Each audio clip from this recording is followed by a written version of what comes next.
Thomas Alva Edison, February 11, 1847 to October 18, 1931, was an American inventor and businessman who has been described as America's greatest inventor. 1, 2, 3. He developed many devices in fields such as electric power generation, mass communication, sound recording, and motion pictures. 4. These inventions, which include the phonograph, the motion picture camera, and early versions of the electric light bulb, have had a widespread impact on the modern industrialized world. 5. He was one of the first inventors to apply the principles of organized science and teamwork to the process of invention, working with many researchers and employees. He established the first industrial research laboratory. 6. Edison was raised in the American Midwest. Early in his career he worked as a telegraph operator, which inspired some of his earliest inventions. 4. In 1876, he established his first laboratory facility in Menlo Park, New Jersey, where many of his early inventions were developed. He later established a botanic laboratory in Fort Myers, Florida, in collaboration with businessmen Henry Ford and Harvey S. Firestone, and a laboratory in West Orange, New Jersey, that featured the world's first film studio, the Black Maria. He was a prolific inventor, holding 1,093 U.S. patents in his name, as well as patents in other countries. Edison married twice and fathered 6 children. He died in 1931 of complications of diabetes. Thomas Edison was born in 1847 in Milan, Ohio, but grew up in Port Huron, Michigan, after the family moved there in 1854. 7. He was the 7th and last child of Samuel Ogden Edison, Jr., 1804 to 1896. Born in Marshalltown, Nova Scotia, and Nancy Matthews Elliott, 1810 to 1871, born in Chenango County, New York. 8. 9. His patrilineal family line was Dutch by way of New Jersey. 10. The surname had originally been Edison. 11. Edison was taught reading, writing, and arithmetic by his mother, who used to be a schoolteacher. He attended school for only a few months. However, one biographer described him as a very curious child who learned most things by reading on his own. 12. As a child, he became fascinated with technology and spent hours working on experiments at home. 13. Edison developed hearing problems at the age of 12. The cause of his deafness has been attributed to a bout of scarlet fever during childhood and recurring untreated middle ear infections. He subsequently concocted elaborate fictitious stories about the cause of his deafness. 14. Being completely deaf in one ear and barely hearing in the other. It is alleged that Edison would listen to a music player or piano by clamping his teeth into the wood to absorb the sound waves into his skull. 15. As he got older, Edison believed his hearing loss allowed him to avoid distraction and concentrate more easily on his work. Modern-day historians and medical professionals have suggested he may have had ADHD. 13. It is known that early in his career he enrolled in a chemistry course at the Cooper Union for the advancement of science and art, to support his work on a new telegraphy system with Charles Batchelor. This appears to have been his only enrollment in courses at an institution of higher learning. Early career. Thomas Edison began his career selling candy, newspapers and vegetables on the trains running from Port Huron to Detroit. He turned a $50 a week profit by age 13, most of which went to buying equipment for electric and chemical experiments. 19. He became a telegraph operator after he saved 3-year-old Jimmy Mackenzie from being struck by a runaway train. Jimmy's father, station agent J.U. Mackenzie of Mount Clemens, Michigan, was so grateful that he trained Edison as a telegraph operator. Edison's first telegraphy job away from Port Huron was at Stratford Junction, Ontario, on the Grand Trunk Railway. He was held responsible for a near collision. He also studied qualitative analysis and conducted chemical experiments on the train until he left the job.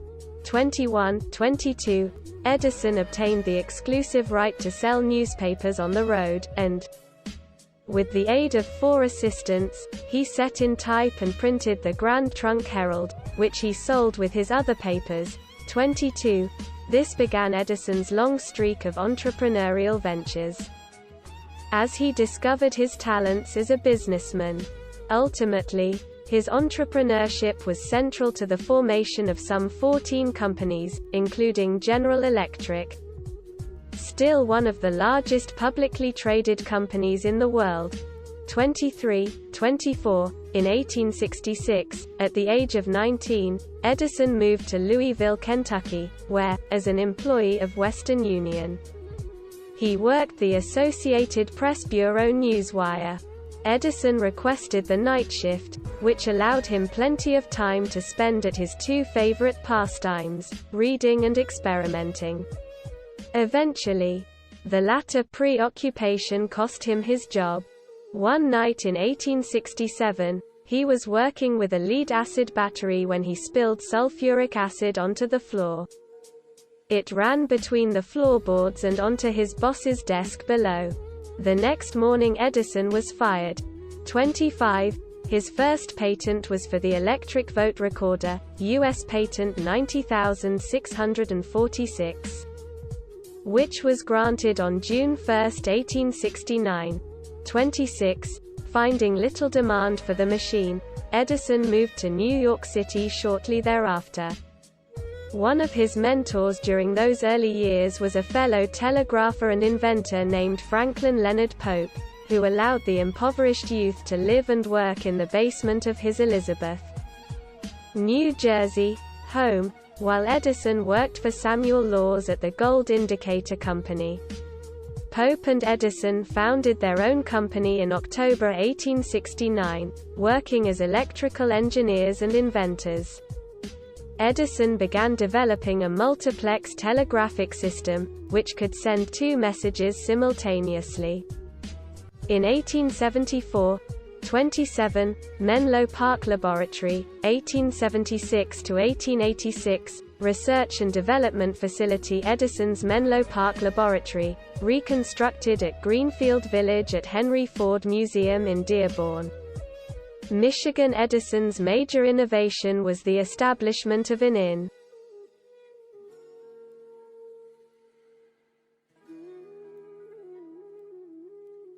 Research and Development Facility. Edison's Menlo Park Laboratory, reconstructed at Greenfield Village at Henry Ford Museum in Dearborn, Michigan. Edison's major innovation was the establishment of an industrial research lab in 1876.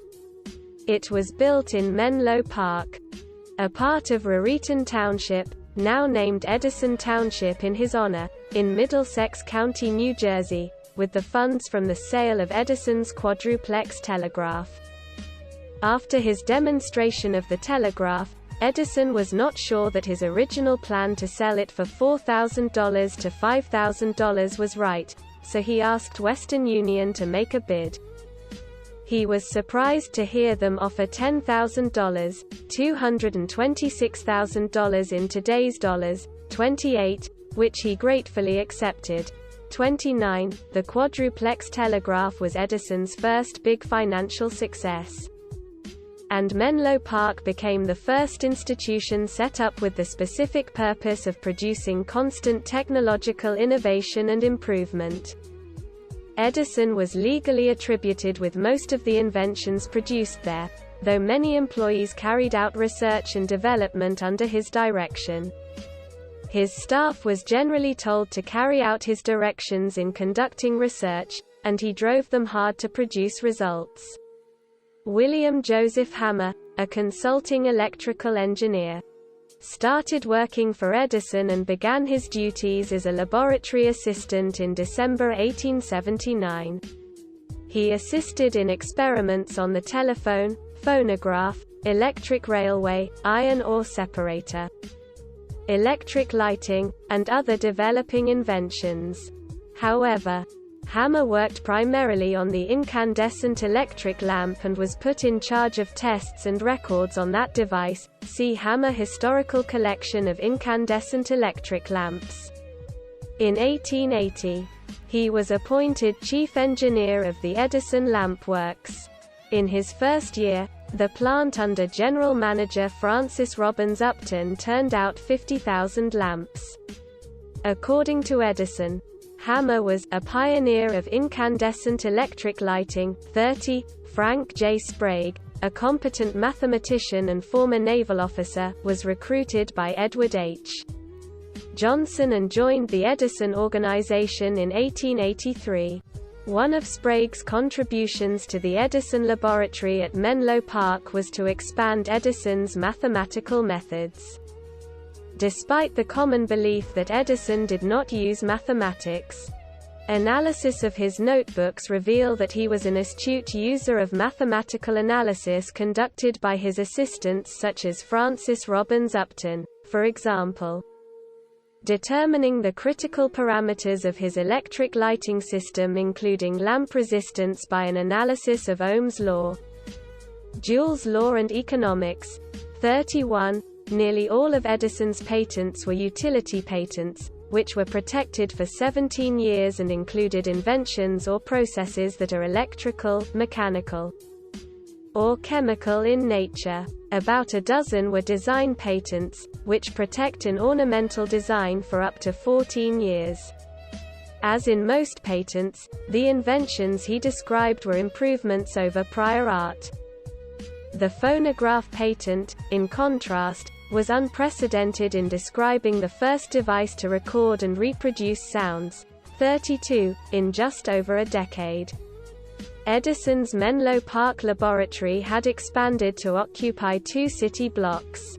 Edison said he wanted the lab to have a stock of almost every conceivable material. 33. A newspaper article printed in 1887 reveals the seriousness of his claim, stating the lab contained 8,000 kinds of chemicals, every kind of screw made, every size of needle, every kind of cord or wire, hair of humans, horses, hogs, cows, rabbits, goats, minks, camels, silk in every texture, cocoons, various kinds of hoofs, shark's teeth, deer horns, tortoise shell, cork, resin, varnish and oil, ostrich feathers, a peacock's tail, jet, amber, rubber, all ores, and the list goes on. 34. Over his desk Edison displayed a placard with Sir Joshua Reynolds' famous quotation, "There is no expedient to which a man will not resort to avoid the real labor of thinking." 35. This slogan was reputedly posted at several other locations throughout the facility. In Menlo Park, Edison had created the first industrial laboratory concerned with creating knowledge and then controlling its application. 36. Edison's name is registered on 1,000